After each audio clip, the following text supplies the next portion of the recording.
শক্তিশালী একজন নবী ছিল। উনি মালাকুল মাউতকে বলেছিলেন, মালাকুল মাউত, আমার মৃত্যুর সামান্য কিছু আগে আমারে বইলো, আমার একটা কাজ আছে। মালাকুল মাউত মৃত্যুর কিছু সময় আগে এসে বলল, সুলাইমান সময় শেষ, অল্প কিছু সময় বাকি, কি করবেন করেন।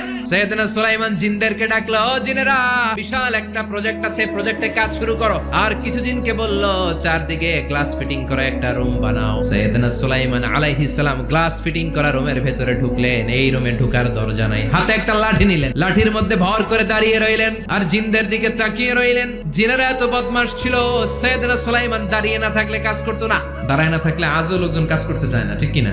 সুলাইমান আলাইহিস সালাম লাঠির মধ্যে ভর দিয়ে দাঁড়িয়ে রইলেন আর বললেন, কাজ করো। জিনেরাও কাজ শুরু করলো। ওদিকে মালাকুল মাউত এসে বলল, সুলাইমান সময় তো শেষ। সুলাইমান বলে, সমস্যা নাই, রূহ কবজ করো। মালাকুল মাউত ওইভাবে লাঠিতে ভর দেওয়া অবস্থায়, দাঁড়ানো অবস্থায় সাইয়েদনা সুলাইমান আলাইহিস সালামের রূহ কবজ করে নিলেন। উনি এমন ভাবে দাঁড়িয়েছেন, রূহ চলে গেল, লাশ হয়ে দাঁড়িয়ে রইলেন। লাঠির মধ্যে দাঁড়িয়ে আছেন, জমিনের মধ্যে লুটিয়ে পড়ে নাই। সুবহানাল্লাহ।